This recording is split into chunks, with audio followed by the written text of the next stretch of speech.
No good points. Call by the referee. A lot of times players, when they want to get some good position, Tim, they shuffle those feet in terms of pump faking, trying to get a better shot. As IUPUI brings it up the floor here and they take a shot, it's good for two. Mankato's bringing it up the floor. Drives all the way. We have a foul on the arm.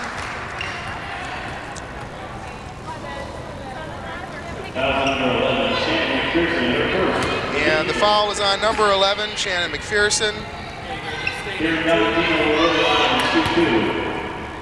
Number 23 for the Metros just nailed a three-pointer, and she's not making a fashion statement. Apparently she has a broken nose, but it did not affect her shooting eye. And we have a free throw made by Karen Valentino, one of their leaders on their team. She's a senior from St. Paul, Minnesota. Last week she just had a career 19 high points. She's a third of the way to her season average of 6.3 per game. Indianapolis brings it up floor. They move the ball around on the perimeter right now. Shot inside again, tough shot, well guarded, made the shot. Mavericks bring it up floor, some slight pressure right now by Indianapolis. Deep pass again, doesn't connect this time, however. They turn the ball over. They didn't connect that time, Tim, but if IUPUI continues to play Mankato State like that in the post, that is a good opportunity if the pass can be just a little bit better. Yeah, it looks like they had plenty of room to work with down there. Here it comes again. Oh, they're trying to set up for that three-point shot there again. Indianapolis is working the perimeter shot very well, getting some nice opportunities. Mankato looks like they want to really drive that ball down deep quickly. They'll take a shot. Nice rebound by number 44. They go for the fast break, bring it all down, and a nice layup made by Indianapolis. Josie Brown with a nice layup as number 31 again brings it up the court.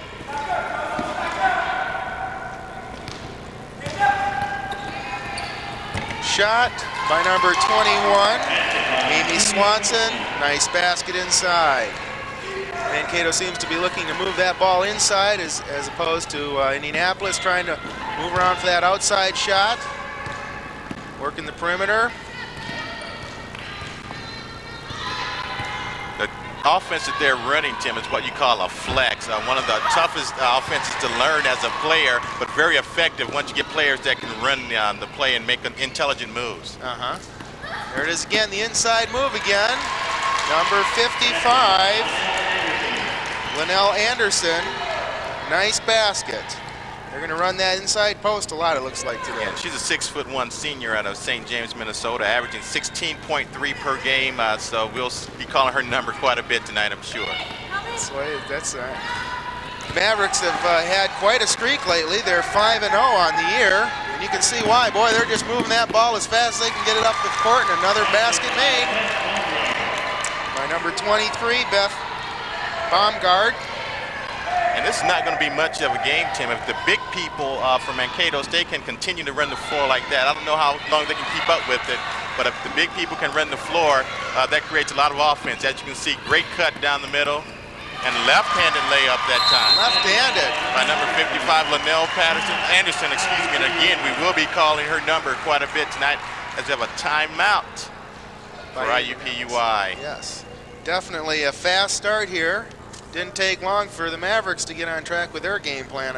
I suspect that they like to push the ball up the court rather quickly. And that's a game that the IUPUI Metros do not want to get into. They want to slow the game down, get into their offense, the flex offense, make the big people from Mankato State work on defense and get some easy opportunities if possible. And that's basically what you have to do when you're playing a larger, and it seems in looking at the outside of the game, a more talented team like Mankato State.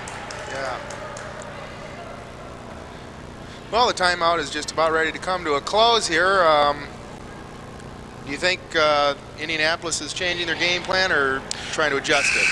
trying to adjust it to probably what the coaches told them to do. You don't want to get into an up and down game. It seems like with Mankato State, their big people seem to run the floor so well and fill the lanes. And if you have a team that does that, all your guards have to do is just get the ball to those big people when they do fill the lanes appropriately, like they have done in the first few minutes here.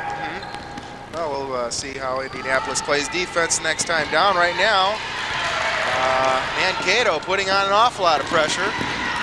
Nice play. It's going to be a run and gun type of game here, looks like. She brings it all the way in, shoot. And a nice shot by number 30, Josie Bowman. That's 4 points for her so far. Inside shot, nice touch. Very nice touch by Tracy Filippa for the Mavericks. Again, IUPUI brings it up court.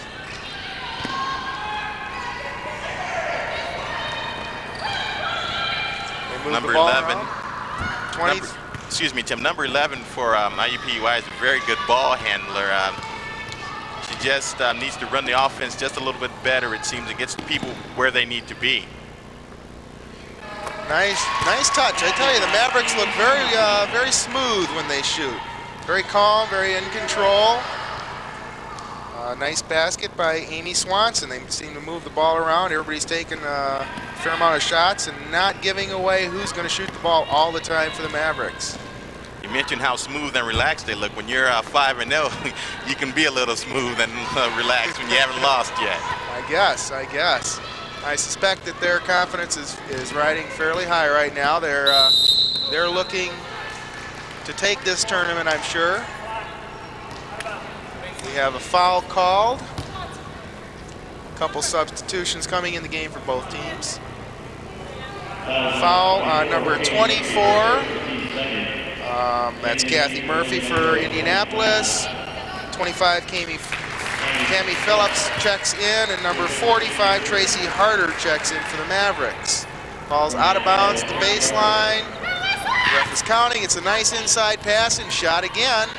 I tell you what, it looks as though Linnell Anderson is going to take control of the inside boards for the Mavericks on the offensive side of things right now.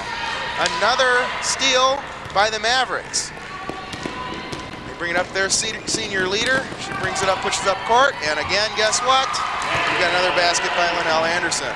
And she's halfway to her per game season average. Has a while to go before she gets her 9 caroms, but she's well on her way. I don't think she's missed a shot as of yet.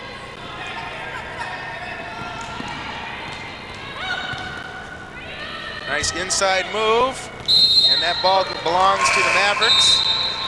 IUPUI, Tim, they're moving the ball pretty well, but you can allow some of that on defense when you have the players of the caliber and size of Mankato State. Their starters go 6'3", 6'1", 5'9", 5'11", and then they throw in a 5'6" point guard there. But those are some pretty big players on the female level of playing. Definitely. We have a number of subs into the game here. They set up for the three-point shot by number 11, Susie Sorensen. She's just off the back of the rim. IUPUI brings it down court. They've got a person advantage here. 33 shoots with a nice shot, just off. It looks as though they get an awkward pass out to the wing there. Nice shot in the lane, and it dribbles around. Rebound by number 43, Michelle Darrow. Indianapolis. That shot didn't go in, Tim, but if IUPUI continues to give up shots from right there to the Mankato State big players, it's going to be a long evening for them. It sounds like it. Tracy Harder brings the ball down. They turn the ball over. And we have another sub coming back in. The starter, Shannon McPherson for Indianapolis, comes back in the game as number 24, Katie Murphy, needs a break. She's been out there for quite some time. Ball's inbounded.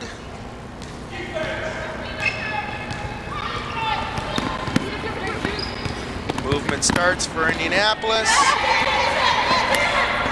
Oh, that's close to a pickoff.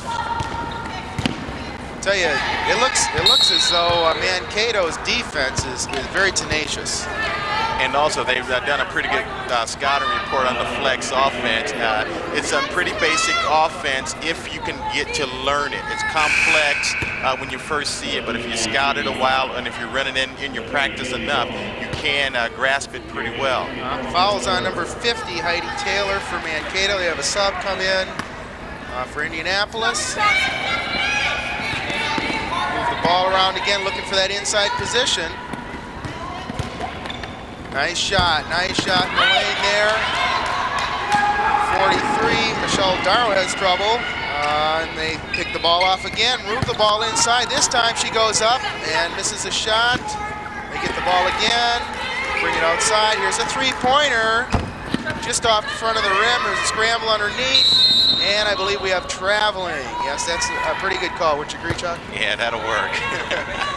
You can't pretty much lay down with the ball without dribbling it. Yeah, and the thing there is she made movement. If she just tries to pass the ball, but it seems like she attempted to get up off the floor. If you stay on the floor and maybe try to pass the ball or call a timeout, what have you, but when you make an attempt to gain an advantage, that's where the traveling calls come from. Yes. Ball will be inbounded. Here it is. Opportunity for three-point shots. Seem to be available for Indianapolis. They might move around for that. There's one there. She moves inside.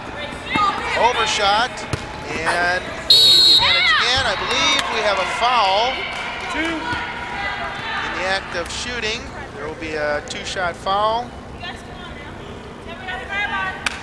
And what happened that time, Tim? Mankato State switched over to a 2-3 zone defense. And some people say that, hey, you can run the flex against the zone, but the IUPUI Metros were a little out of sync there with the change of defenses. And that's what good teams will do. They'll throw you off a little bit by changing the defenses, and that goes along in any sport. Change the defense up, switch things up a little bit to give yourself a different look and to confuse the opponent team. Sure. Cammie shoots her second free throw, misses them both, but they get the rebound with a shot. Goes off the front, it goes off of Mankato, and it will be in Indianapolis's ball here on the out of bounds at the baseline. It seems as though Indianapolis is doing a fairly good rebound job of rebounding on the offensive boards. Oh, they're playing very hard, and I think they're just physically outmanned underneath the basket. There's an inside shot. We've got a basket by number 30, Josie Bowman. And she's playing very well. Right now, she's the bright spot of the IUPUI team, and that was a great pass by number 31. Here's another one of those inside lob shots. I don't know how she got it, but she got it. Oh, nice basket by number 43, Tracy Filippa. Excellent move. Cleared herself a lane and got a nice layup. 31, McPherson brings the ball up for Indianapolis. They bring it inside, a shot. It's partially blocked. Nice rebound. There it goes up again. They're forcing the issue this time. Fills the lane, 2 steps, and I believe we have another foul, shooting foul. Nice move. Boy, they're just not afraid to take that ball to the bucket. Linnell Anderson. She's a good-looking player, and I'll have to watch and see if she's left-handed. And if she's not left-handed, she's going to her left hand very well. And if you can go to the left as well as your right hand, that makes you about a 50% better player right off the bat. Yes, 50 checks in. Heidi Taylor for number 43, Tracy Filippa, who just did an outstanding job there. Linnell, take her. Yeah, it looks like a right-handed shot there. She's just learned, she had a very good coach who taught her very early probably to go to the left hand, because there are a lot of NBA players that don't like to use the left hand all that much when you're a right-handed player. Certainly gives you more options and it's harder to defend. And I think something, I know how it got past me, Tim, but someone as smart as you, I don't know, I think number 31 and number 11 for IUPUI may be related in some way. They resemble a little bit and have the same last name. Yes. And have similar playing styles also. I think they may be related. McPherson dribbles. Very similar playing styles also. All we have to do is say McPherson, and that's pretty much either one of them. Bringing that ball up there. Coaches off the IUPUI coaches off the bench there, asking for a foul. I believe nice inside pass. Didn't quite get it. There's an interesting layup attempt. 45 gets it, and I believe it's off Indianapolis. So Mankato gets the ball. They'll bring it in bounds here. What's happening to the Metros? They're getting the opportunities, they're getting the passes, but they're rushing. The players are obviously much bigger and physically challenging to the IUPUI post players, so they're rushing shots a little bit, throwing up shots, inadvertent shots also. They just take their time, and shots have been blocked before. You have to take that chance. Get them blocked, but go up strong. Big three-pointer for McPherson. Well guarded, too. It wasn't as though it was a gimme. There they are down there. Mankato's asking that ball deep again. Sheila McPherson, that is. There's an outside shot. Nice rebound on the offensive boards, and Linnell Anderson comes through once again. She may rack up quite a few points before this one's over. I think she'll have her average by half. She's at 12 right now. A couple more baskets and she will be at her season 16.3 points a game. We have a sub coming in, Rachel Chambers. Coming in for Cammie Phillips.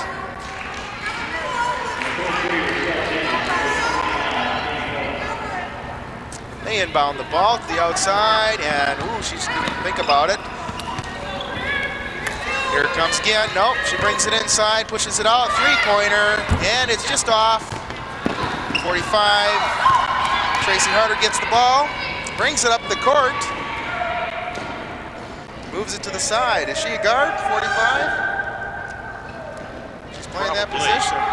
Oh, there's a giveaway. See what happens here, and nice defensive move. Very nice move. Carla Bronson. Great hustle. A lot of times players will give up, and she had about a 2.5 step lead on Brunson that time, and she just flat out hustled, out-hustled the IUPUI player and caught up and tipped that ball out of bounds. Saves 2 points. Makes them earn it. We've got a foul, a hold, and they were shooting. That'll be 2 shots. The last possession by IUPUI was very interesting.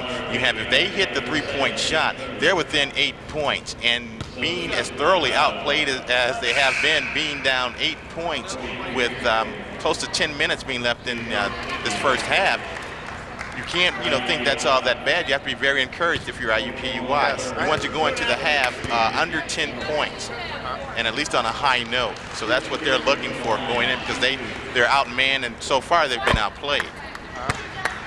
Well, number 30, Josie Bowman, will be shooting, and she shoots the first one. Gets a bucket.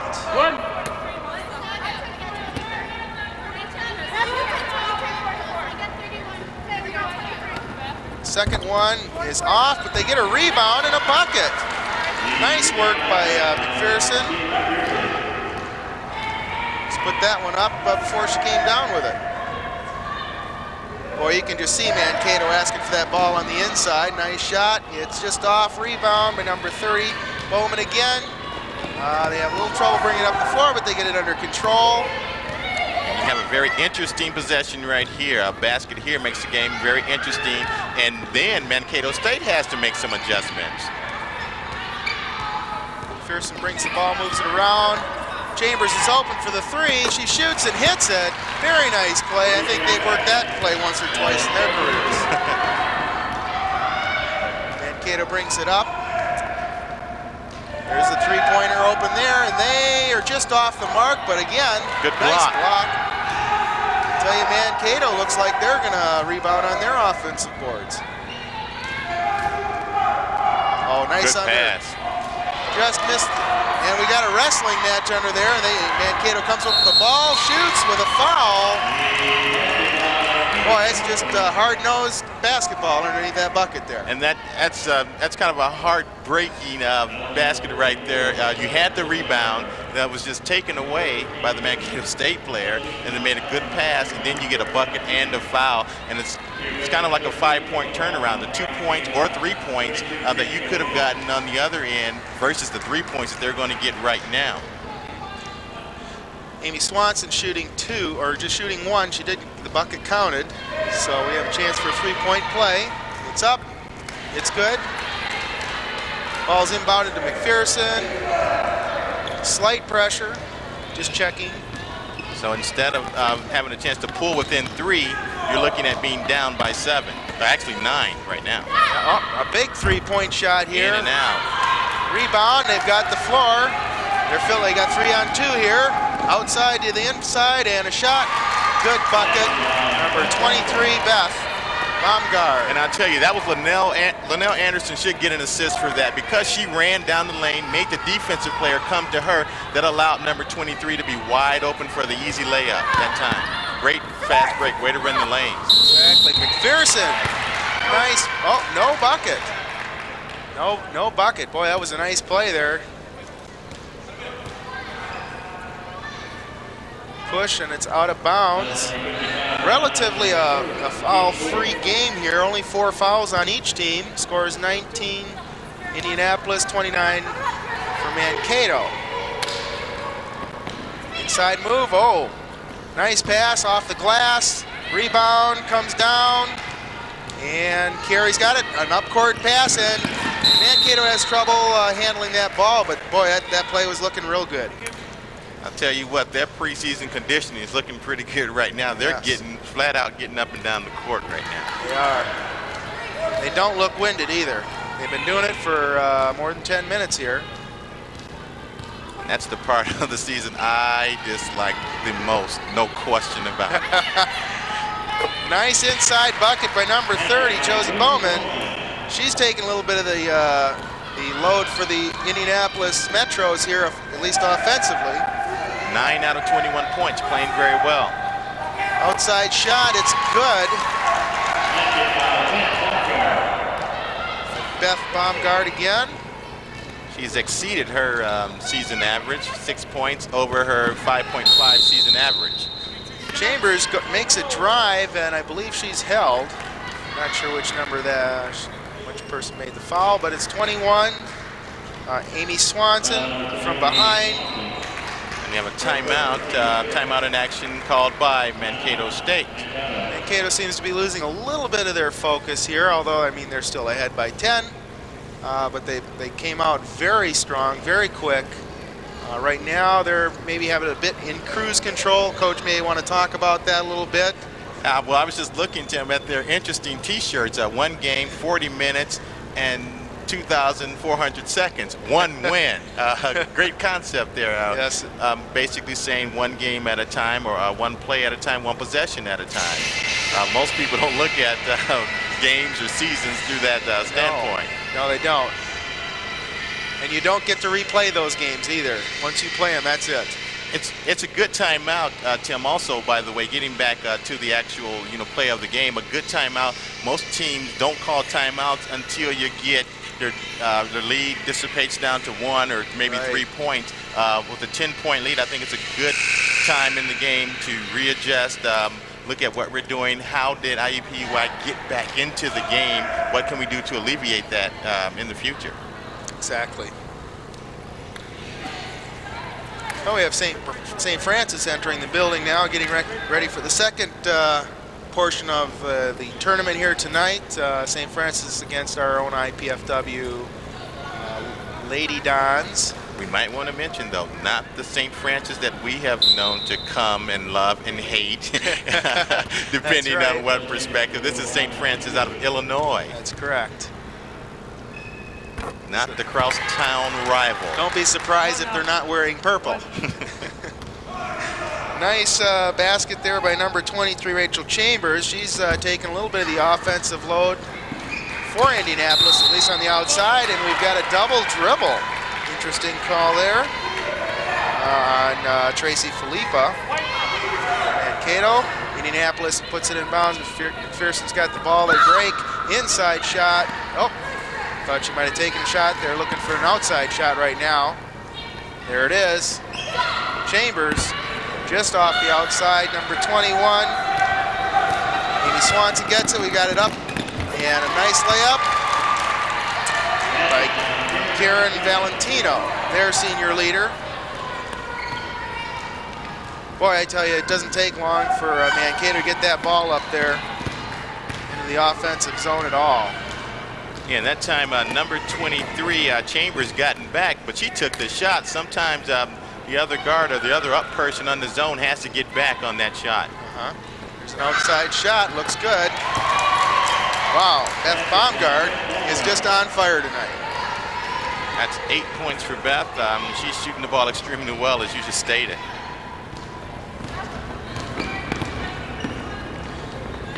Indianapolis moves it inside. Nice turnaround jumper. Number 44, Michelle Darrow. Haven't heard from her for a while. In fact, we hadn't heard from her at all. That's right. Her first 2 points of the game. Inside again. Nope, they move it outside. Mankato may be looking for more outside shots than inside now. And the ball goes to Indianapolis as Tracy Filippa swats the ball out of bounds. And IUPUI, they're standing up and down on the board, and you have to bend those knees and put a body on the opposing players, and that's of greater importance when you're playing a team that is big as Mankato State. You have to get those elbows up and bend over and put a body on those opposing players. Excellent observation. Indianapolis brings it up. Different point guard. First and outside. Nope, she looks around. They swing it. There it is again inside, and we've got a layup. Nice move. Mankato's just kind of laying off a little bit defensively. Whoa, and that might be, oh, it's a block on probably number 44, Darrow. That ball is taken out bounds at the baseline there. They make their break, and they pass it across the lane, move it outside. Yeah, they're running some kind of a perimeter thing right now, and then they put it inside, turnaround jumper. Nice shot, didn't look that easy. Indianapolis brings it up court. 10 points now for Beth Baumgart. There we go, inside move. Nope, it's partially blocked outside. There it is again. Nice move. They slow the ball down temporarily here. There goes inside again with a foul. Blocking foul, yes. Number 32. Last time when IUPUI had the ball, they had a post player and they had a perimeter player out front. There was no angle, first of all, to make the pass that was attempted to make. And on the second hand, any pass that has to be made from that angle would have to be a bounce pass. That was a play that just made it very easy for the defensive player to get a hand on that ball, and that's mainly what caused that turnover. Tracy Filippa with the free throw, and the first one goes in and out. How? I'm not sure. Maybe we'll give her a half point for that. Maybe that's one of the new NCAA rules this year. Each year there seem to be one or two that they throw in. Yeah, if you can hit the rim twice in the same shot, you get a half a point. No, folks, that's not true. So we don't get any calls. That is not a fact. Second free throw, high arching shot. It comes off. We've got a pushing foul on Mankato. Nice rebound, good box out. 23, Beth Baumgart gets her foul. First of the day, or the second actually of the night here. And from now on, both teams are in the bonus. We'll be shooting free throws after every foul now. A 1-and-1 until we get to 10. Go outside shot, low trajectory. Rebound comes down, and they slow it down temporarily. I think Indianapolis is starting to put some of that pressure on. Nice shot again. Tracy Filippa for Mavericks. And the ball comes up rather quickly here. Ball's thrown inside. Move, she tries to lay it up. She's fouled. Hacked on the arm, it looks like. 43, Michelle Darrow will go to the line. We have a substitute. Foul is on Beth again here, and Heidi Taylor will join us here. Beth will take a seat. She gets her third foul. We can't ever get four in the first half here, so the coach Joan will rest her, Joan Anderson. First shot is another in and out, but it's not worth a half point. Melissa Herr shooting her second free throw of the night here. Ball is rebounded nicely by Baumgart. Herr had been playing well, Tim. Herr had been playing well the last few possessions for IUPUI, getting some good post moves on the inside. Oh, big struggle under the bucket, and Baumgart just wrestles the ball away and puts it up for 2. She looks like a very strong young lady. Oh, big inside move, and we've got a foul. Number 45. Tracy Harder. That'll put Darrow to the line. Looks as though Melissa Herr is trying to make her statement rather quickly here. She drives a couple times to the bucket. And I think Indianapolis has regained some of their composure here, and they feel like they're in the game. They're playing with the Mavericks now. They're not afraid of the Mavericks. Well, that's going to happen any kind of game, and there's both teams used to go through some pregame jitters where both teams are making a few turnovers, can't really get into it. IUPUI was in the game a little bit more, but they're going to have to hit the free throws. They've missed 3-4 in a row. Yes, Darrow misses one, but the rebound comes down, and I think we have a jump ball. Now, does anybody get a rebound for a jump ball? I'm not sure. So the ball did not go in, but there's no rebound in the books. Ball goes to the Mavericks on the change of possession. And in some cases, you do get team rebounds and dead ball rebounds. I still, in years and years of playing and studying the game, haven't quite totally figured that all the way out. Well, for a novice like me at basketball here, I'm completely confused with that. And the ball goes outside for a three-point shot. It's good. Nice bucket by Amy Swanson. Indianapolis brings the ball up quickly, but Mankato's already back before they even start their offense. They move people around, and they're trying to get that ball inside, it looks like. They think they can exploit the Mankato defense inside. There it is. Oh, nice try. But Tracy Filippa will foul Melissa Herr. Again, that's a good advantage of what I talked about a few moments ago about entry passes. They had a little better angle, but still that pass has to be a bounce pass. The pass just happened to be fast enough and quick enough that the Mankato State player couldn't go around and over the top to deflect the pass. But if you get a bounce pass, you don't have any trouble at all getting that pass in there. Nice bucket by Melissa Herr there. She's got one more to shoot. One now. As Joe Johnson, head coach for Indianapolis, is talking and trying to get his point across to Katie Murphy on how the offense should be run, because she looks like the point guard for Indianapolis. And then once again, Mavericks bring it up court pretty quick. They set up. Ball's on the perimeter. They move it over. We've got a three-point shot. It's just off. Rebound by the Mavericks. They bring it back outside. Some pressure now by Indianapolis. They swing it all the way around to the other side. Valentino in the middle, shoots it back outside, and we've got a shot just in and out, and we've got a foul, it looks like. Pushing foul. 1-and-1. We'll go to the other end. And Melissa Herr is playing very well on both ends of the court for IUPUI right now. She's done an excellent job coming off the bench. Yeah, hitting the boards very well, and had some pretty good moves on the inside, getting fouled, and made her 2 last free throws. So right now she's on an emotional high, I'm sure.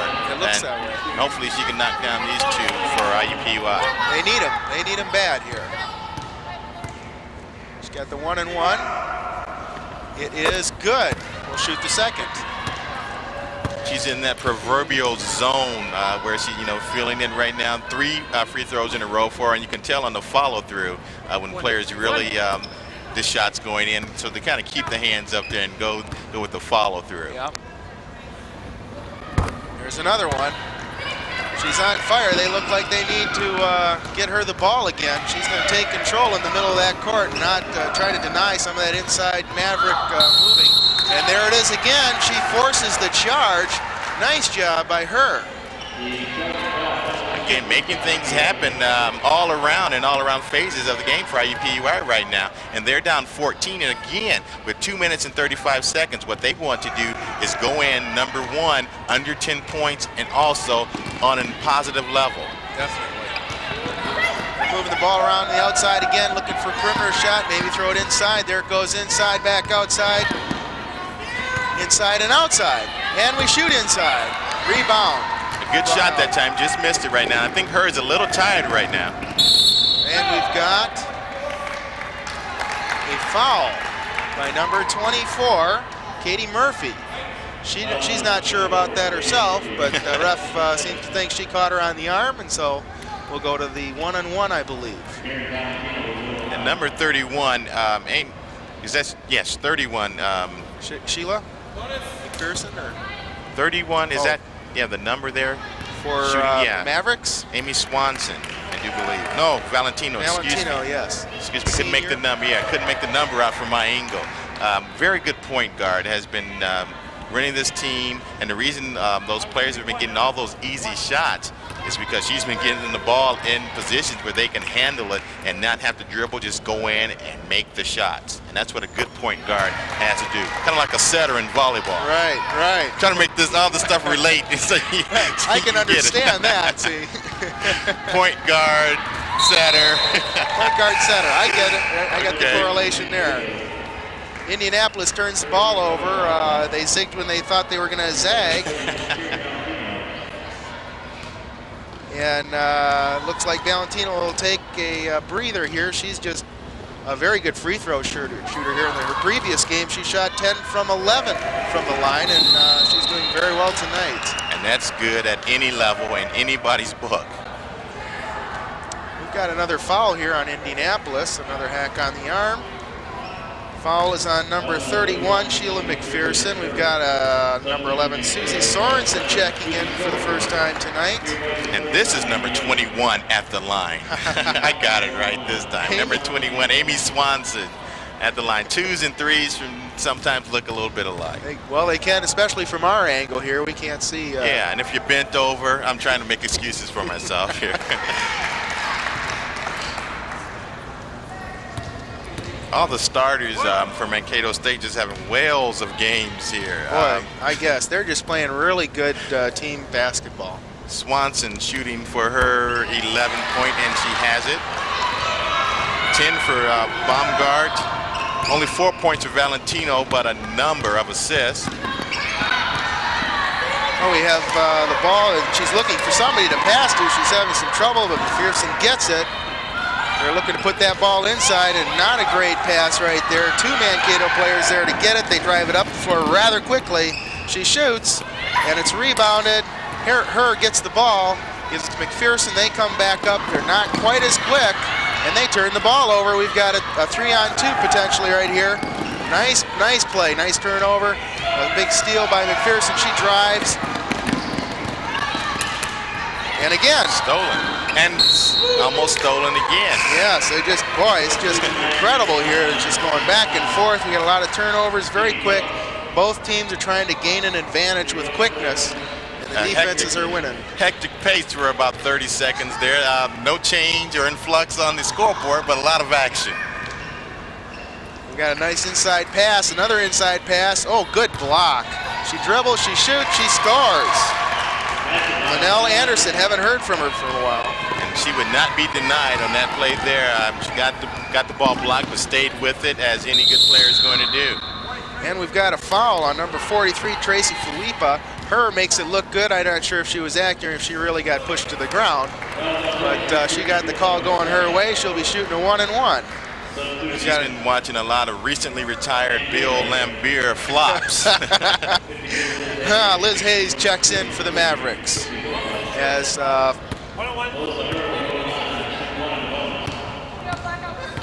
sure who that foul was on now. They put it up on the scoreboard, but anyway, her shoots one. She'll get another one. Her still in the rhythm as she approaches the 10-point range for the half. Shoots her second one. Boy, she's hot on her free throws as well. She is there. She'll take a seat as number 32, Tamika Williams, comes into the game. Mavericks bring it up. They swing it outside. They swing it around to the other side. And there we go with a 3-point shot. It's just off. Rebound. They're still grappling for the ball. And Indianapolis comes down. Semi-trap for the Mavericks here as they bring the ball up. Swing it outside. They go for the steal. They miss. She shoots from the outside, and it's off. Linnell gets the ball. She shoots it up the side here. Point guard gets the ball. They go in, they're trying to force their rhythm now, and we have a foul. And Linnell Anderson, she just plays both ends. She continues to run up and down the court on both ends of the basketball court. And when you do that, good things are going to happen to you. Carla Bronson will go to the line for the 1-and-1, I believe. And our score right now, 32-50. Mavericks are up. Chambers checks back in for Indianapolis. It doesn't look like the Metros are going to knock that score down to under 10 going into the half. It's not looking that way at all. The Mavericks put in another one. They have a chance for a 20-point lead here, and there's 13 seconds left in the half. And you have to go back to that play where the rebound was taken, and IUPUI would have had a chance to go down and cut the lead to 3. And then Mankato State went and got a 3-point play, which pushed it up to 9. We're down to 10 seconds. A drive, they shoot it outside, a 3-point shot. Rebound, Mavericks get it. 2-1-0. Shot would have been good if it had gone in. Off the rim from half court, Bronson, almost a long 3-pointer. The half ends with the Mavericks in front, 52-32. Charles, what's your view on the first half of the game here? Well, again, the big players from Mankato State getting up and down the court, and the point guard, Valentino, did a great job. But she couldn't do a great job without the big people for Mankato State filling those lanes, running. We'll take a break right here, and we'll talk a little bit more about the first half and reactions to the first half after these messages.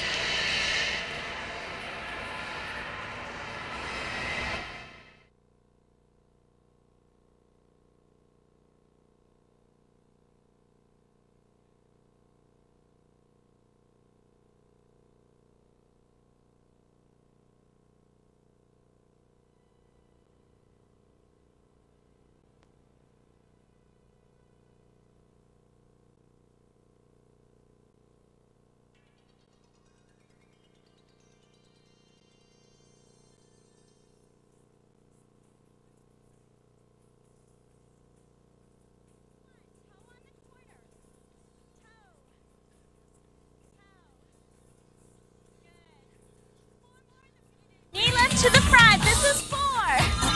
Number 3.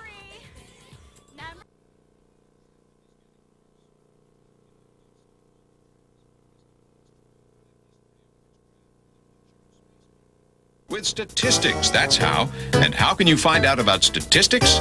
With the new Statistics series, Against All Odds.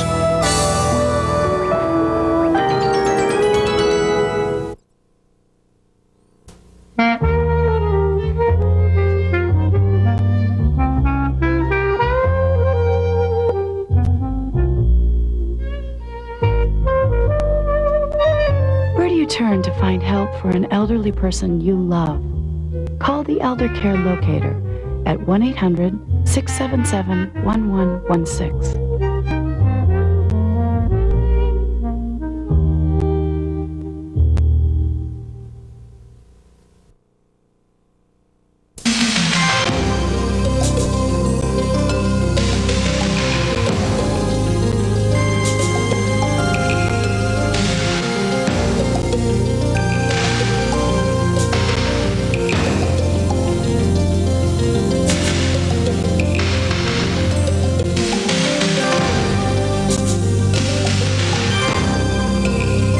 is a need in your own hometown, please join your local chapter.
Number 3, just one more. Knee lift out to the side.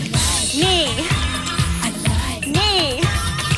Number Leave it there, or to let it be there a long time, it's going to become like those other things that we're going to show right now.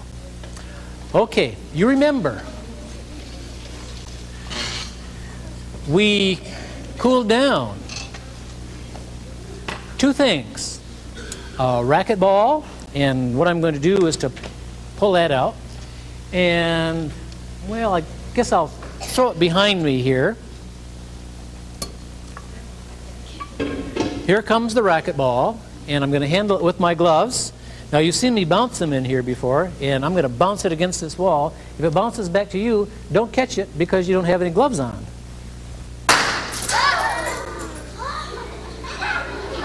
Were you surprised at that? Yeah.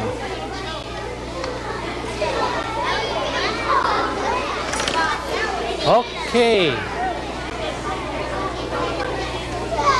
I think the banana is done too. And of course you can see it's cold. And you can see how much of it has been cooled down in liquid nitrogen. And what we're going to do in this case is, with a block of wood and a nail, we're going to get all of these things together.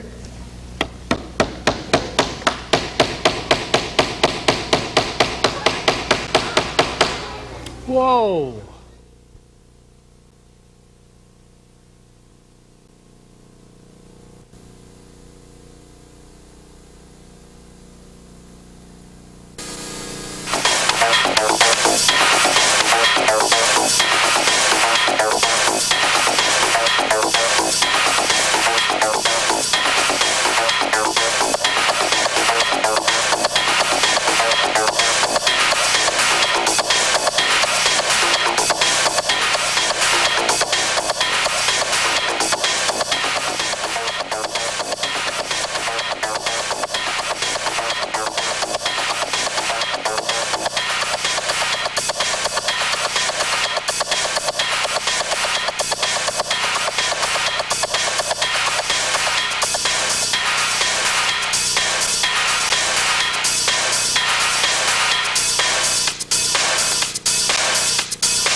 Hello, I'm Sandy Thompson, and welcome to the Embassy Theater, Indiana's largest historic theater. All of Fort Wayne waited in anticipation on May 14th, 1928 for the grand opening as the Fox Realty Company opened the fabulous Emboyd Theater, now known as the Embassy. The name Emboyd was given to the theater by the original developer, W. Clyde Quimby, in memory of his mother, Emma Boyd. And it was as much a landmark then as it is today, a lavish showplace in which to enjoy film masterpieces, live theater, and most entertaining revues and vaudeville shows. Originally, the total cost of construction and furnishings was in excess of $1,500,000. But to replace this theater today would cost in the area of $20 million. And it's even doubtful that some of the ornate work found within these walls could even be replaced today. Following a series of ownership changes beginning in 1952, the Embassy finally closed its doors in 1972. Fortunately, in December of '72, a concerned group of citizens organized the Embassy Theater Foundation as a not-for-profit cultural corporation and launched the Save the Embassy campaign. Primary objectives of the organization were to obtain ownership through local contributions and then to begin renovations. By late 1975, the Embassy Theater Foundation had raised $250,000, enough to purchase the buildings out of bankruptcy and the threat of demolition. Once the purchase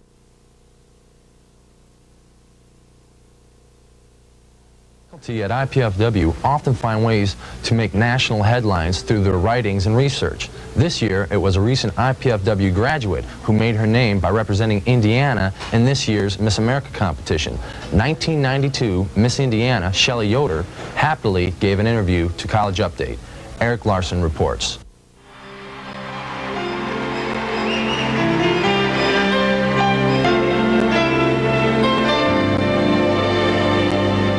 This is the moment, this is the day, this is... Hard work has paid off for Shelley Yoder. After being named first runner-up in last year's Miss Indiana contest, Yoder gave it another try and won this year's pageant in Michigan City. Then the IPFW graduate took off for Atlantic City and the Miss America pageant. Yoder turned in a dazzling performance and was named second runner-up. Shelley Yoder checked in with us this October at the Channel 6 studio. I just wanted to ask you a little bit about your schedule over the last year. I know you've been busy with the Miss Indiana and the Miss America. Tell us a little bit about that. Well, the summer after I became Miss Indiana was pretty much filled with preparing for Miss America, fine-tuning interviewing skills and getting the wardrobe, and also working vocally to be ready for the talent part of the competition. It was just more concentrated preparation, something that I had been doing for the past 5 years to get ready for Miss Indiana. It was just more concentrated to get ready for Miss America. And now I'm doing, when I came back, I'm doing more appearances as far as Miss Indiana, going to schools, different civic organizations, and also working with my platform, which is... He found it there. Brad Holloway in. He's not officially listed on the program guide. One of the first substitutions we've seen for Long Beach State tonight. Trying to spar, block that time. Lloyd a blocking boy. There he goes again. I want to know how many solo blocks he has tonight because he has been doing one fine job out there. Well, that is his third solo block in this third game. And that's what gets him started. It always got me started. When I blocked well, I did everything else well. And Lloyd's been blocking all night, and he's just been doing a great job out there. Well, now the serving has turned around. IPFW with 3 top serves in a row and 3 straight points. 11-13. We're in the quiet storm. We're back in this. We need a block here. Lloyd a blocking boy. He owns you, Hilliard. He owns you.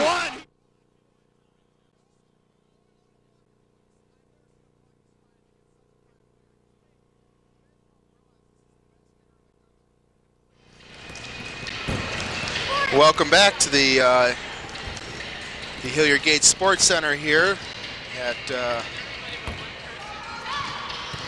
IPFW, and this is Tim Heffern along with Charles Washington calling the action in tonight's women's basketball game between the Indianapolis IUPUI Metros and the Mankato State Mavericks. And we're just about 40 seconds away from starting the second half of the game. The Mavericks are up 52-32. And Charles, what's your viewpoint on the game so far? Well, Tim, IUPUI has to make quite a few adjustments. Right now, Mankato State seems to be running on all cylinders. What's happening to their point guard, Valentino's doing a wonderful job getting the big people into the basketball game.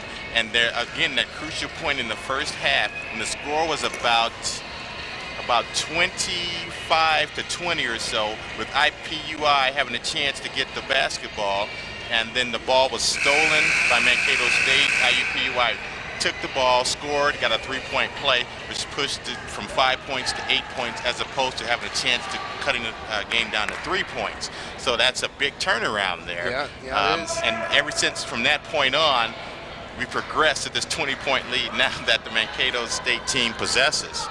Well, Linnell Anderson, as you say, is taking over the game here. She scored 14 total points in the first half. That's quite a few as Indianapolis inbounds the ball to Katie Murphy. She brings it up the floor, swings it around to the outside. Chambers has the ball back to McPherson. Back to Chambers. She's trying to get that ball inside to her. There it is. She turns, it's back outside, close to a three-pointer, only two if it was good. Rebound comes back to Beth Baumgard. Moves that ball inside. Linnell with a big left-hand layup right around that Indianapolis player. And again, an assist from Valentino, doing a great job distributing the basketball to her players. Called a double dribble. Joe Johnson just can't believe it. Mankato will get the ball. As they set up their inbound play, goes back, all the way back. She retreats to her basket, now brings the ball up the floor.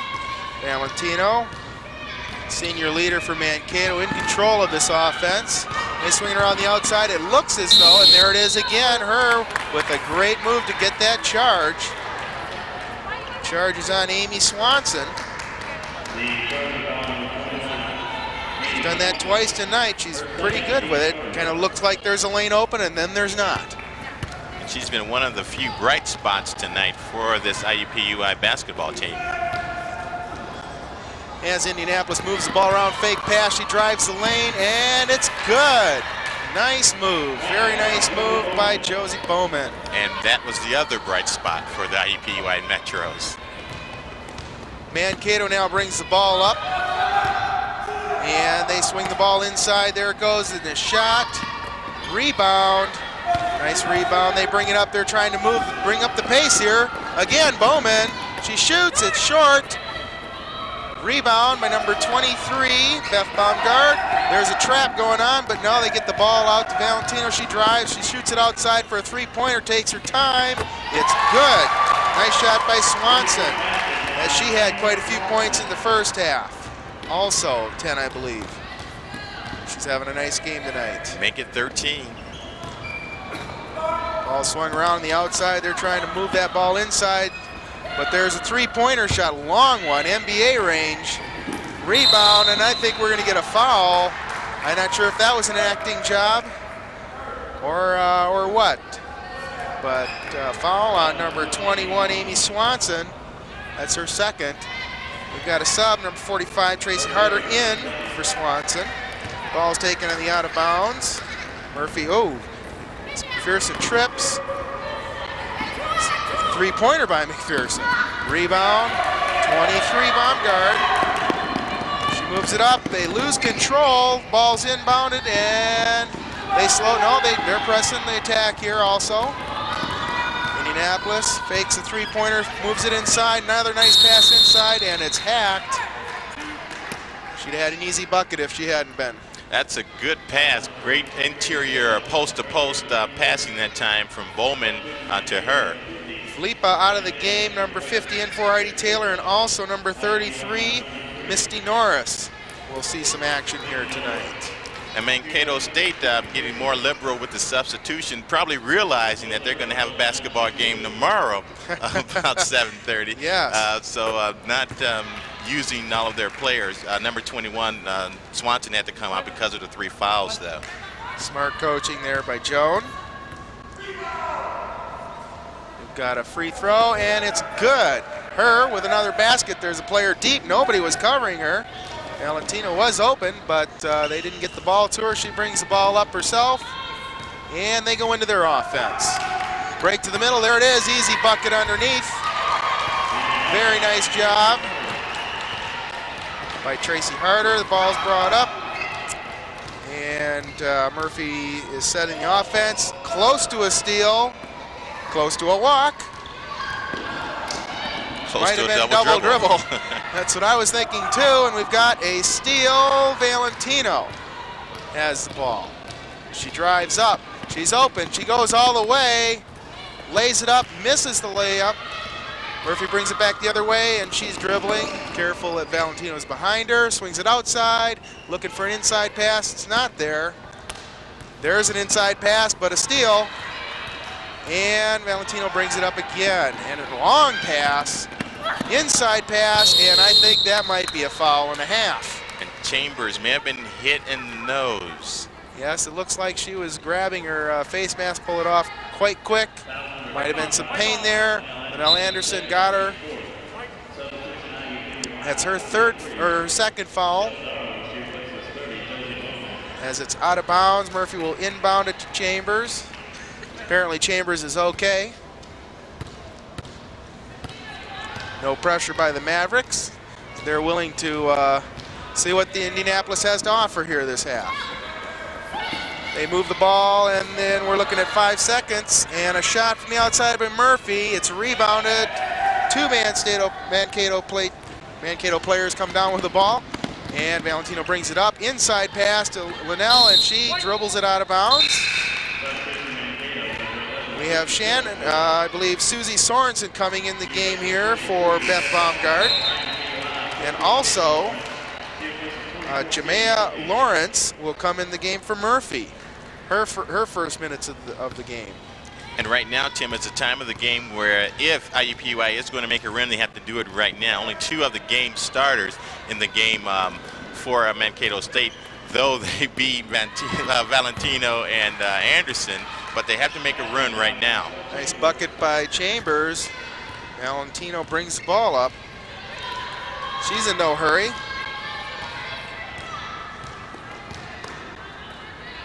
Linnell has it. She's again underneath, and a fadeaway. It's not good. We've got 4 players going for it from the same team. And the ball's moved up. Her moves it up quickly. Chambers dribbles around and looking for her defensive player there and moves it to the outside. We have a turnover, and it's a loose. And Mankato touches it last. Indianapolis is fortunate to keep the ball. And Tim, you just saw Chambers struggling with the ball. With that face mask on, that has to defray the vision quite a bit, affects the peripheral vision, not to mention lateral and straight forward. I'm sure it does. I remember an IPFW men's basketball player, Bobby, used to wear that thing long time ago. We've got a foul in the inside part, and it's on her. She was just standing there, it looked like to me, but must have pushed her with the body. It'll be on the out of bounds. First foul of the half for those people. There's an open person. She shoots off the front, and we've got it. Held ball. And Tim, just to assure viewers that we aren't just being apathetic here when we say foul on her, or her has the ball. Her is actually her and not who's on first. And a nice block shot. Mankato retrieves it, however. Valentino has the ball. Ooh, tries to steal it, and she drives, she passes off. Another turnover, and it's another held ball. This time Indianapolis will get the ball. Again, Chambers playing with reckless abandon without mentioning that she has a broken nose. Couple substitutions in for both teams. 25, Cammie Phillips is in, and Carla Bronson for the Mavericks joins the game. Ball's inbounded. Lawrence brings it up the floor. Sets the offense. It's over to her. She She passes it back around on the other side, and Bronson goes for a steal, almost gets it. Indianapolis retains possession. They dribble around, inside pass, big turnover. It's a race. Who wins? And we have a holding foul. Nice job by denying the basket and not getting the intentional foul. It's a very hard foul, and in many cases a good foul, and it's to the discretion of the referee if that indeed is going to be an intentional foul, and or another category, you have the flagrant foul. And we've got Heidi Taylor shooting. Her first is good. And now the Mankato State bench is starting to pick up some steam in the scoring column. That's the 5th point by the bench, and the other 55 have been by the game starters. Linnell comes down with a bucket over the back, and Joe is up, not very happy about that. And he had it right. She clearly bumped and went over the back that time. And we've got Indianapolis looking for an inside pass. There it is. Nice shot. It doesn't fall, however. Big steal attempt. Bronson keeps the ball, however. Open person, Linnell, but then again it's stolen back. And there's another deep pass, and look out. She's got the ball. She shoots a layup off the front, and we've got a foul. On number 15, a frustration foul. That time a good move for the layup attempt, but missed the layup, and the opposing team gets a rebound, and many times out of frustration, a player in an attempt to really do something good, make it up in too big of a motion, attempts a foul, making a double mistake, missing the basket and then committing the foul. In essence, Lawrence is trying a little too hard. We've got number 32, Tamika Williams, back in the game for Indianapolis. Mankato inbounds the ball. They bring it up the floor. Pressure is brought on at half court. Bronson dribbles around. She's got a lane. She moves. Nice block, however. Nice block. Big battle under the boards here, and Lawrence gets the ball. 43, Darrow with a very nice rebound. They move the ball around again. They're looking for that inside pass. They dribble around the perimeter until they'll find it. There it is, and somehow Darrow gets the ball and shoots and is fouled. Pushing foul. It's on number 23, Beth Baumgard. She may have quite a few now. And right away, Linnell Anderson right back into the game, which is not good news for IUPUI. No.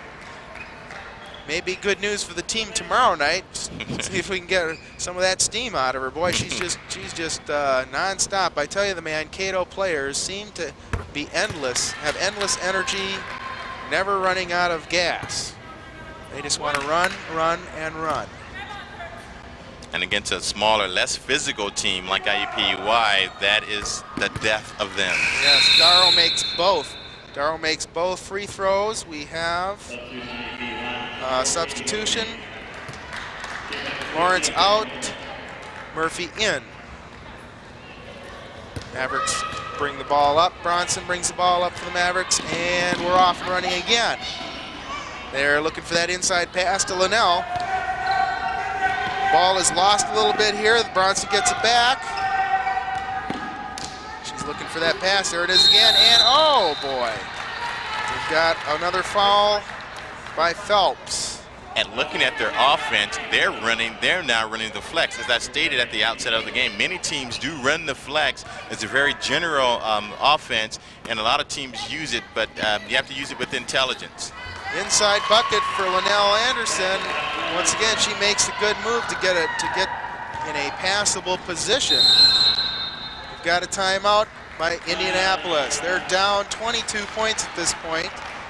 The Mavericks just playing at this point, kind of have it in cruise control. I think a little bit. They'll do what it takes to keep their 20-point lead. The College Cable Access Program Guide provides information about our programming, including IPFW sports telecasts. To receive your free Channel 6 program guide, send your name, address, and zip code to Channel 6 at IPFW 2101 Coliseum Boulevard East, Fort Wayne, Indiana 46805. Or You can call us at 481-6000, 481-6000. And we're back here at the IPFW Mastodons, as it's referred to sometimes. If you're Joe Charles, Joe Johnson, for the coach for Indianapolis, what are you telling your team at this point? To continue to play hard. What you're doing right now, with 13 minutes left, first of all, you instill some confidence into your team. This game is not over. But on a more realistic basis, you want them to continue to work hard, maybe work on some plays that you put in practice, but continue to play hard and do the things and to improve upon to positively build for the next game. Yes. And a nice steal by Bronson. She brings it up the court. She's going to drive. Murphy tries to stop her. She can't. She gets her own rebound. She shoots again. She misses. It's over the back, I believe, by number 50. That's Heidi Taylor of the Mavericks. That means Indianapolis. I tell you, Tim, what he did not say. He did not say come out of the timeout and make a turnover, which is just what the IUPUI basketball team did. I'm sure he didn't say that. And we've got Murphy bringing the ball up, guarded by Bronson. They move into their offense again, and there's the inside pass. Hers trying to get in some position here. There it is. She's got the ball. She's trying to get through. And I believe the foul is going to be on, tell us. 45. 45. I thought it was Linnell for a second. It's not. It's Tracy Harder. That's good news for Linnell, so she can stay in the game. It could have been. Actually, she stuck the hip out, but fortunately for Linnell Anderson, her teammate grabbed the IUPUI player's hand before the bump was called on her. And we've got one of the Indianapolis players cramping right now. The trainer is looking at it, and unfortunately for Indianapolis, it's her. Just playing a whale of the game for Indianapolis. And all of a sudden, she dropped to the ground and had to basically crawl off the floor, and she's in some agony over there. She's not liking life at this point. The only encouraging thing about that is it won't last forever, as opposed to an ankle injury or a knee injury. Hopefully, the trainers can rub that out of her leg and she can return to the basketball game. She needs some potassium, some bananas or something there to get rid of that cramping. Is that what they use? I've heard so many different things for cramps. Ice, it's all sorts of things. Nice free throw shot there by Tamika Williams. She'll shoot her second here now. And she enters the scorebooks for the first time. Second shot is nice, good touch, very good touch. Bronson has the ball, she's bringing it up for the Mavericks. And they go into their offense. A lot of movement out there. The tall people are waiting, and there's a three-point shot. It's in. Very nice shot for number 11. That's Susie Sorensen. I think Susie was so surprised she was open for so long. She said, "My gosh, I guess I have to take this shot then." Yes, and then she goes right back and fouls the other shooter. Number 33, Misty Norris, will be going to the line as Sorensen tried a little reach around move, tried to knock that ball out, didn't work. It'll cost her 2 shots. And Norris, a 5'9" freshman out of Bloomfield, Indiana, misses the first. Getting her chance to get some playing time in tonight.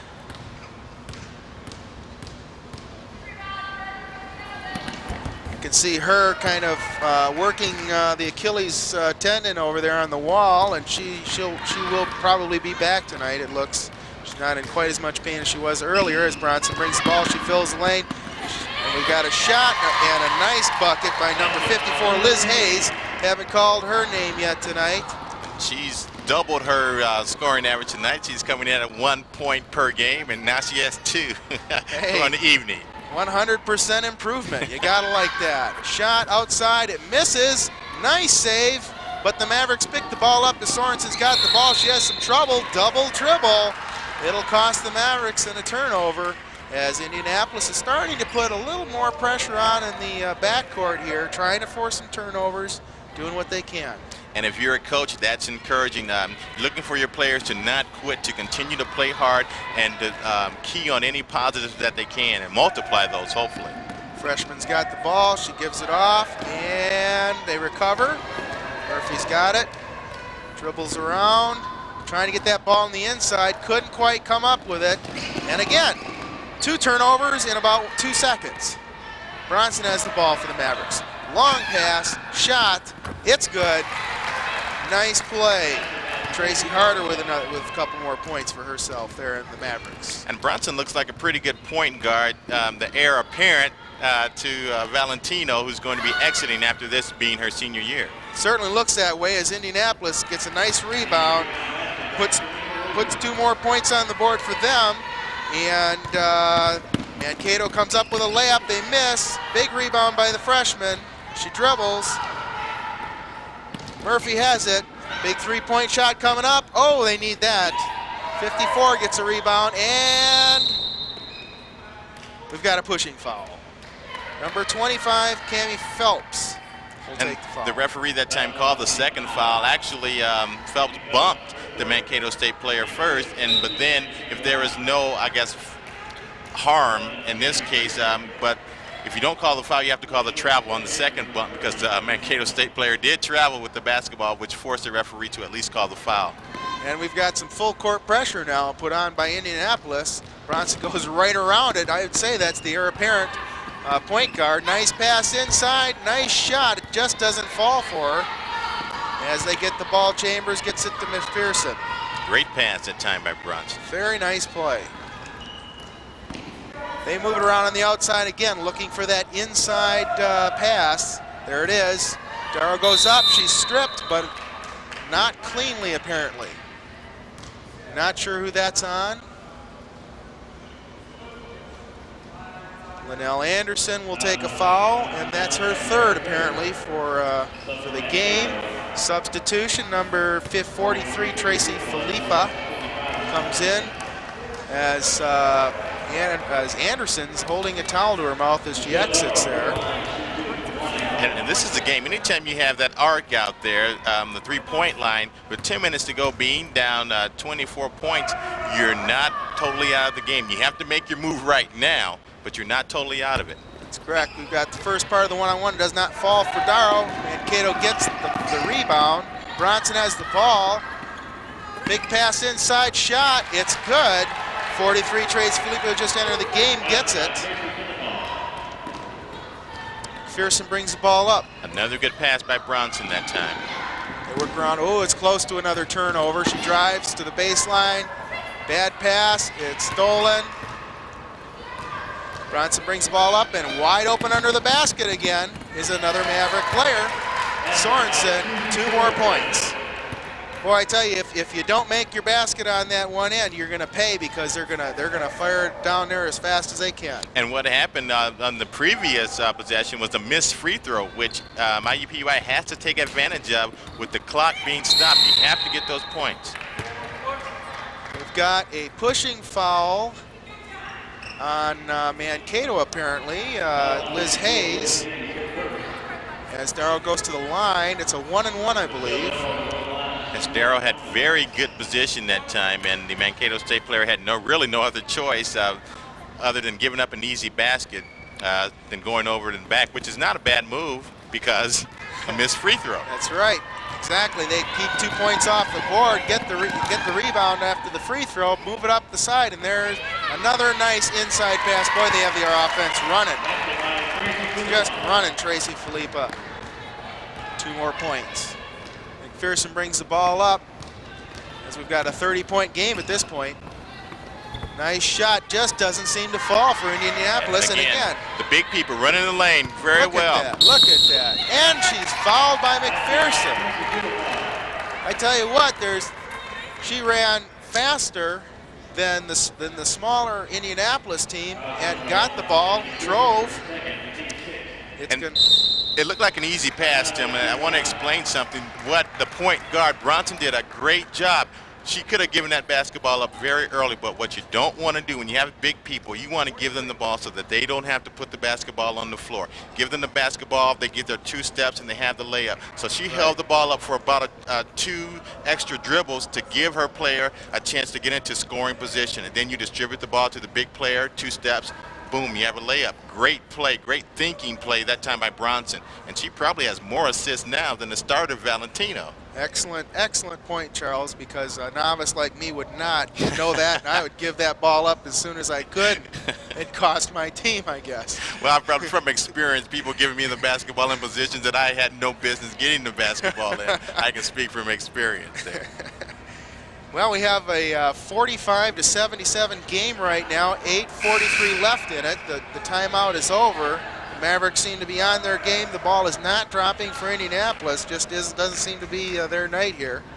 And now, if you're the IUPUI coach, again, the game is looks pretty much decided. Looks to be pretty much decided right now. So now you start teaching. You use these last 8 minutes and 43 seconds, and you do some teaching, some building for the next game. Right. Felipa to shoot. One. She got the bucket, so this is a three-point opportunity for the Mavericks. Tell you that the Maverick team coming from the North Central Conference up there in Minnesota, North Dakota, South Dakota, Iowa area. They are one of the better team or better conferences in the nation, just as the GLVC is. They're in fact ranked number 1 and 2 in the nation as far as conference play. So the Mavericks no strangers to tough competition. Long shot there by Chambers, doesn't fall. Rebound. Big pressure, big time pressure. They break it, they get it up floor. She shoots, it's in. Another bucket for Hayes. She is just smashing her season average here. They're going to expect this all the time now. And again, another assist for Bronson. Wow, nice play, and a nice steal by the Mavericks. It's pushed up again. Sorensen's got it. She goes. She shoots. She's fouled. Chambers fouls her. And it looks like a two-shot foul. And they're just running up and down the basketball court against these Metros. Every time they get a rebound, you're looking at a fast break. And it's like a layup drill in practice. Getting the ball, getting a rebound or getting the steal, and then you get players filling the lanes. You get a player handling the basketball in the middle, and then you have an easy layup.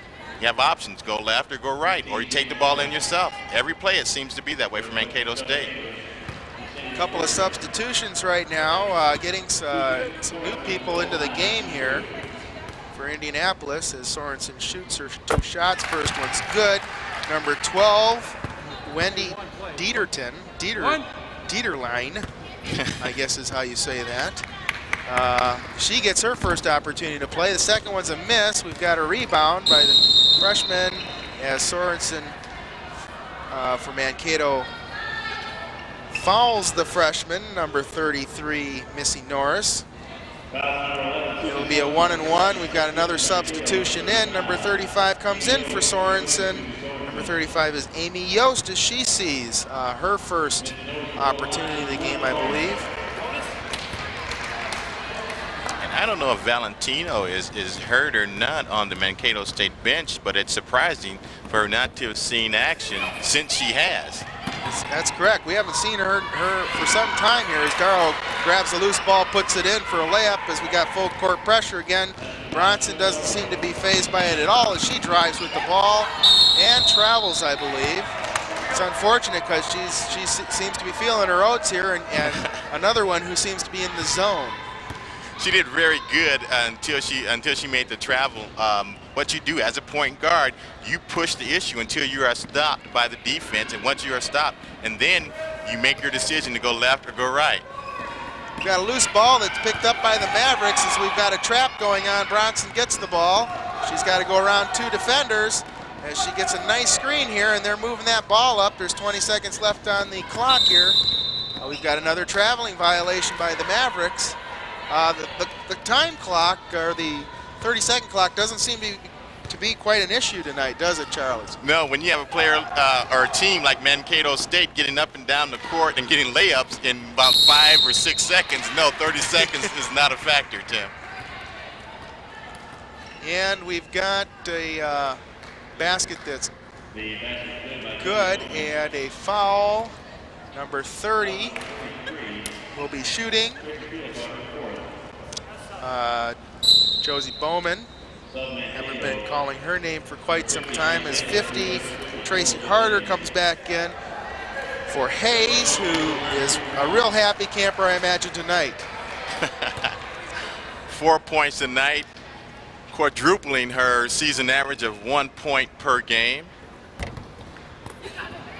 Free throws just are not dropping for the Metros, and Bronson has a little bit of trouble here, looks like, as she goes the over and back.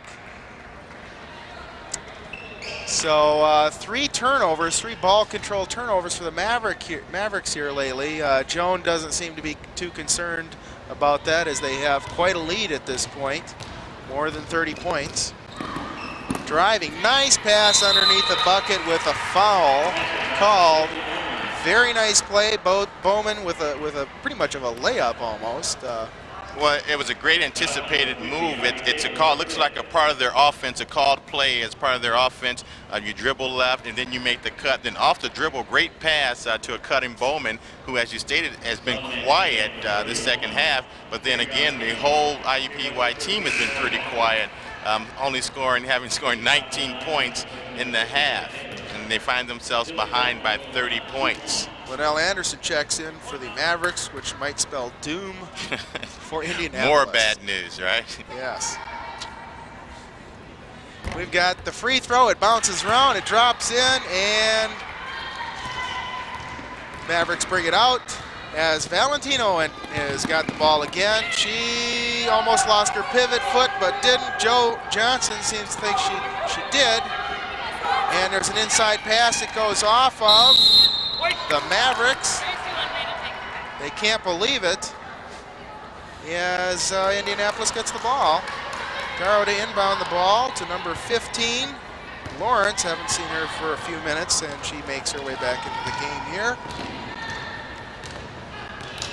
Seems to be kind of a static offense right now. Now we're starting to get some movement, and they dribble it back outside again, get that inside pass, turnaround jumper, off the front of the rim, the rebound, it drops. Nice play by the freshman. Valentino gets the ball in a hurry and just runs by 2 defenders, drives the whole lane, big layup try, didn't get it though. Again, that's a good move though. As a point guard, you go until somebody stops you, and then when they stop you, then you make your decision. Long shot, it's good, nice shot by Lawrence. I don't know how many feet that was, but there she goes trying to steal the ball again. Raising a little havoc, and Jones seems to be maybe a tad concerned here. She throws another person in. Looks like Sorensen will be checking back into the game here as Mavericks bring the ball up the court. They're dribbling around. Three people here.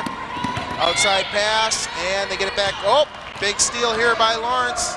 That's called shooting the gap. Good play by Lawrence, number 15. She's looking for an angle here. She's looking for somebody to pass to. There's the inside by Darrow. She pushes her way inside, doesn't get it to fall, however. 35, Amy Yost with a big rebound as she dribbles around. There it is again. But luckily for Mankato, Joan calls timeout, and in the nick of time, because it looked like Lawrence was off to the races with that ball.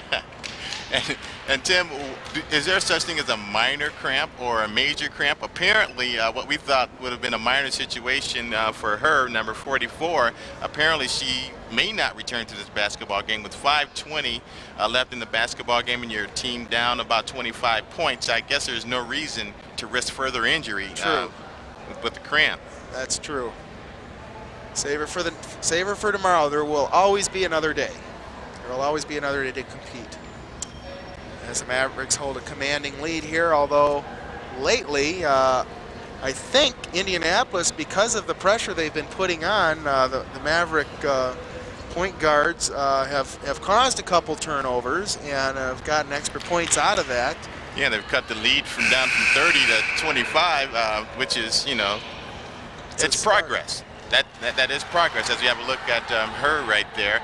We just saw the bench of the Mankato State team, what they have to do, just like you're teaching with the IUPUI team, teaching at this point, trying to get some positive things to go on. What do you tell a team that's up 25 points? That you're doing everything perfect?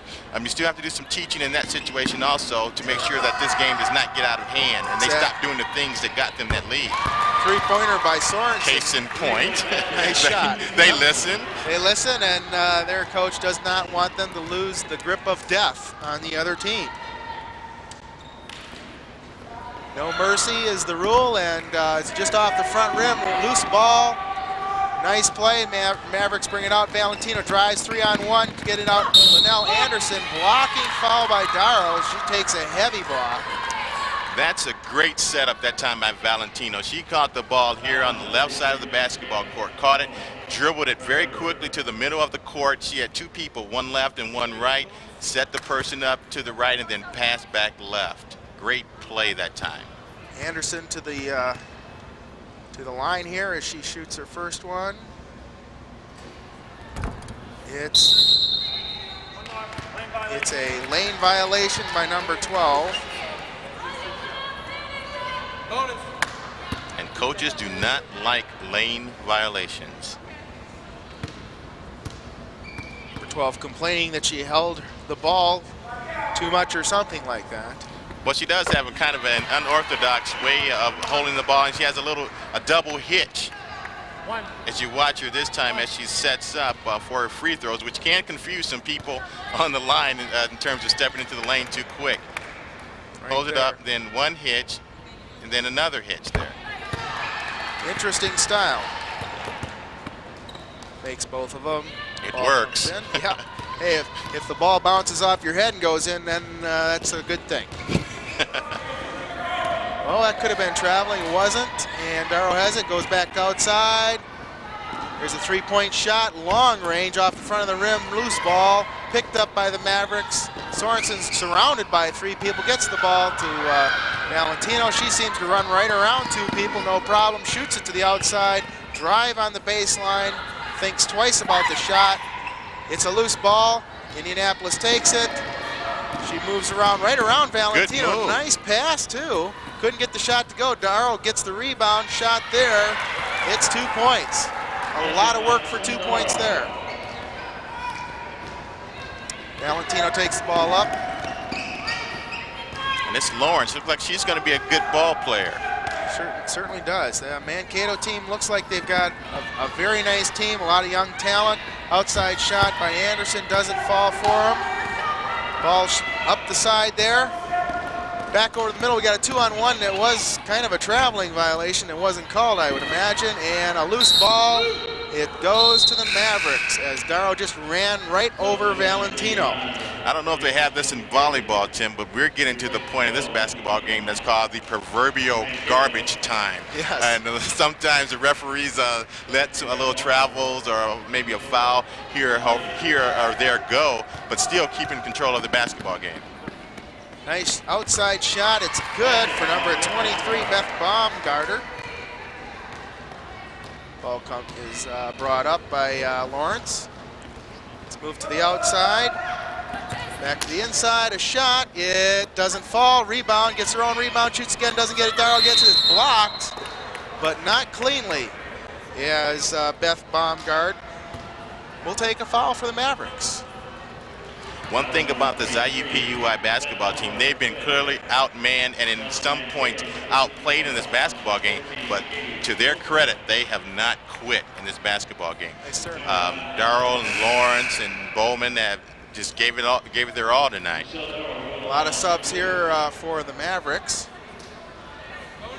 And we have not seen Shannon McPherson since the outset of this basketball game. Yes, I'm not quite sure what happened there, if she got injured or what. Maybe they look so much alike, maybe the coach gets confused too and thinks she's been in the game when it's actually apparently her sister. We're saying we think they're sisters. We think they're sisters. Could be merely coincidence. Shannon and Sheila McPherson. As a double dribble happens for Bronson, turns the ball over, and IUPUI gets the ball, brings it up, as one of those McPhersons has it. And it's pushed to the outside. Freshman has it for a three-pointer. She gets it in and out. Nice rebound by Hayes. She brings it up. Bronson has it down the side. She sees who she wants to pass to. There it is.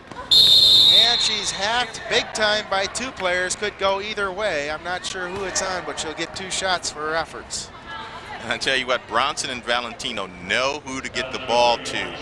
They'll set anything up. They'll fake one way and look another player off, but you know they're coming back to number 55. Boy, they certainly do, and Indianapolis takes a timeout, but you're right, they seem to play a very smart style of up-tempo basketball. And again, many cases setting up their star player, which is, you know, no surprise, no secret, it's just smart basketball. Clearly, a couple of times, the better pass may have been to another player, but you're going to come back to that big player because you know you're going to get 2 points, 3 points, or at least a chance for 2 points at the free throw line. Well, this game is pretty much over with a 30-point lead by the Mavericks. Under 3 minutes to play here. As we can see, the other teams are on the sidelines waiting for their chance to come out here, kind of warming up a tad. Maybe a little tension out there, a little concern. They both want to make it to the next round of the tournament, as it appears as though Mankato will advance to the finals bracket tomorrow night. Yeah, and you're talking about, you know, the teams, the pins and needles that the other teams may be on, Tim. They can't be looking at this Mankato team and say, oh my gosh, I almost don't want to win this basketball game, because they do look very impressive. But the teams that are about to play the next game can't be concerned at all about tomorrow, because you have to win the basketball game tonight. And also, for the teams that are playing right now, with 2 minutes and 52 seconds left, I mentioned garbage time, and what both teams are saying, don't treat this like garbage time. Improve, run the plays, run structure. Don't just get helter-skelter out there. Right. First bucket is good here by Anderson. She shoots her second. It also is good. Ball's inbounded to McPherson. She brings it up court.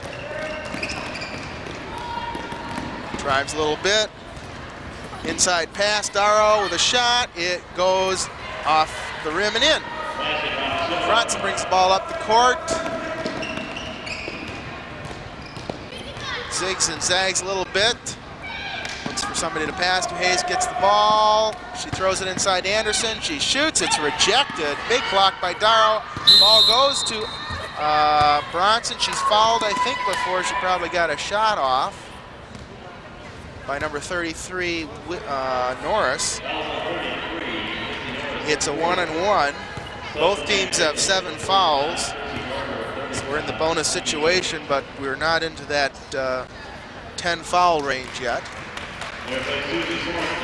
Fairly clean game played by both teams, as neither team looks to appear to going to make 10 fouls in either one of the halves. As Bronson shoots her 1-and-1, it's missed, and we have a push on 54, Hayes.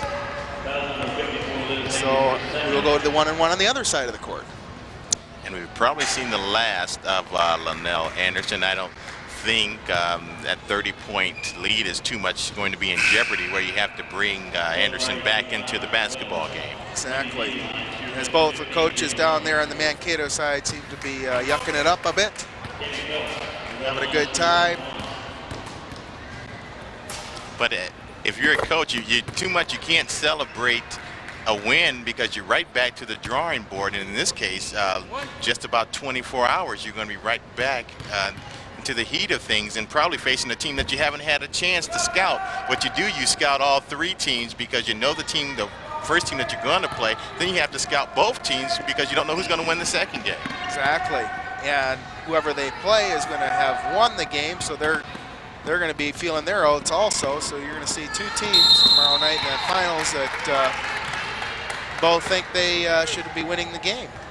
We have a foul called on number 31, Sheila McPherson, and number 14, Katie Solseth, we haven't called her name yet, gets to shoot here.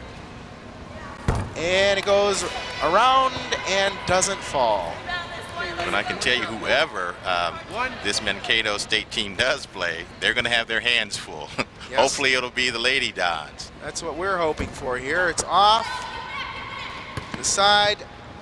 Indianapolis rebounds, and Bronson almost gets a steal, but McPherson smartly holds on to the ball, gets it outside. Oh, there was a three-point opportunity.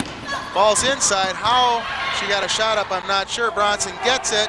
Long pass. Here we go with a layup, I imagine. Yes, oh, but it's off, though. Hayes gets the rebound, takes a shot. It falls. Mankato bench seems to like that play. And that's 6 points for the sophomore out of Cedarburg, Wisconsin. Cedarburg, Wisconsin. Haven't heard of that as McPherson tries a long three-pointer, doesn't fall, goes off the end. We've got a turnover, however. Misty gets it. It's a nice layup. It's good. Number 25, Phelps, takes the ball. They inbound it. They spread the offense a little bit, dribble up, and there it is. It's an outside. Oh, she gets a turnover. She's open. Big block, but McPherson gets the ball. We've got a 2-on-1. Nice pass and another layup. She misses. She gets no rebound. She gets hacked from behind. She's upset with herself because she didn't get 2 points there. I think she heard footsteps behind her, which is going to happen sometimes. You get an easy shot, either you hear footsteps, or sometimes the shots are just so easy that you don't concentrate like you should do. Right. Number 32 into the game is Tamika Williams, taking out as Darrow, and McPherson also takes a seat as Chambers re-enters. Number 12, Wendy Detterline. Haven't called her too much, is in there also.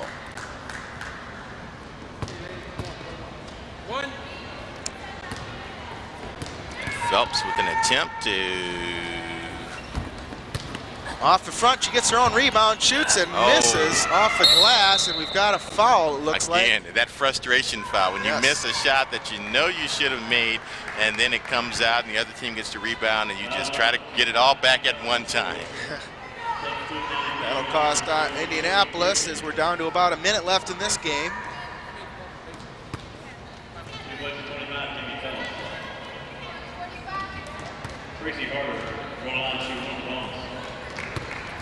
Got a 1-on-1. And Phelps came out of the basketball game, was encouraged by her coaches because she was hustling. Carter makes the first one. I don't think we're going to see her back in the lineup tonight. You've got to be saving her for tomorrow. It's unfortunate for Indianapolis. She was having a really good game. Carter makes second. They inbound the ball. McPherson has it. Moves it up the court. As the Mavericks drop back. She drives. A shot is off the front. Bronson has it. She brings it up the floor. Not that much pressure. Right now. And we've got a charge, and Bronson can't believe it. Good acting job there by McPherson. Right now, the only thing left in question in this basketball game, Tim, is if Mankato State will reach the century mark. That's about correct. the only suspense we have left in the game tonight. Well, it could happen here. McPherson has it, brings it across half court. Looks for somebody to pass to. They're trying to get that ball inside again. We've got a steal attempt, and good hustle. There it is. The steal. They have 3-on-1. Shot. It's off. We've got a jump ball, or a held ball. That looked like the only chance they were going to have. They needed that bucket to get to 96 with the chance to hit the century mark. I don't think they're going to get it now. I doubt it, but you never know in this game. Bronson takes it. She is blocked by McPherson. She will go to the line. Not sure why you would be fouling at this point if you're an Indianapolis team here. I'd be trying to get out of the gym as quickly as I could. We're almost... I would not want to prolong this agony. No. She shoots. The first one is good. It gets him to 95. 18 seconds remain in this one. Chambers gets some instruction from Johnson on the near the Indianapolis bench. Bronson puts it up. It's in. That gets him to 96. And Sheila has it. And there's a wide open Chambers down there that they never saw. Mankato gets the ball back. They throw out a long pass. They move it up, and the pass doesn't work. We've got 7 seconds left, but the Mavericks get the ball. They need a 4-point play here, Charles. Stranger things have happened. They inbound it to Bronson. Oh, she fakes it inside. Nice move, and she's fouled. I can see a rebound here with a shot. It can happen. Very nice play as Harder really gets an easy bucket, but I believe that was set up. There was a fake to Bronson on the outside, which drew the defense, and then boom, Harder came inside, took that ball.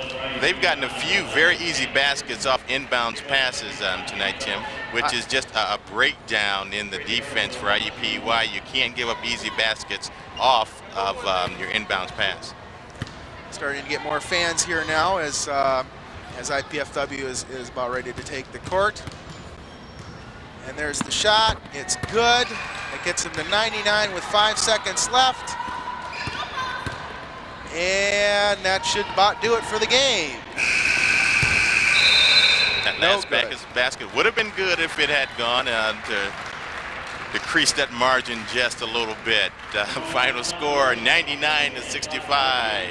No doubt that Mankato was a superior team here tonight. They just played a very quality type of offense, used their physical abilities to the best, and prevailed here tonight. And what happened was when you have a team, and you can tell that you're physically superior to a team, but they did not take this IUPUI team lightly.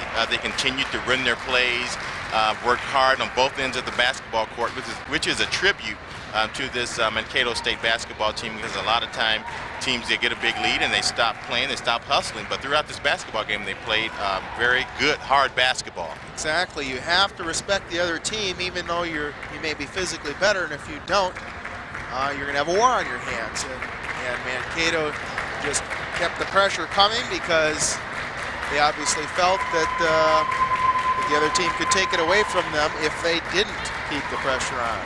Again, the final score 99-65 in favor of the Mankato State Mavericks, and they will play the winner of our next basketball game, IPFW Lady Dons versus St. Francis out of Illinois.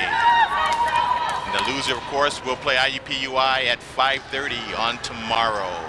And we'll be right back in brief moments with the second game. Again, IPFW versus St. Francis out of Illinois.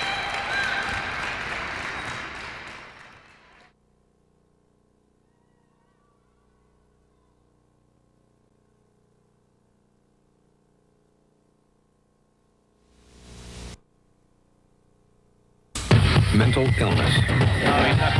We fear it. We laugh at it. This guy's lost his We scorn it. We think it's shameful. But these are misunderstandings. Misunderstandings that will fade away if we see mental illness for what it really is. A medical disease. A disease that can be treated if you just know where to turn. For an informative booklet, call the American Mental Health Fund. Excuse me, ma'am, can you help us? I'm sorry, Sir, please help our brother. Ma'am, we need some blood for our brother. Please. I'm sorry, I can't help you. Sir? Please, ma'am. Oh, not now, baby. Our brother really needs blood. Can you help us? Imagine if you had to ask for blood to save the life of someone you love. Next time the American Red Cross asks, give blood, please. A lot of my friends have already retired. But I wasn't ready for that. So I'm still teaching. This time in Belize, Central America. I decided to join the Peace Corps. I love my kids. And the way I figure it, I have the rest of my life to play cards. Peace Corps, the toughest job you'll ever love.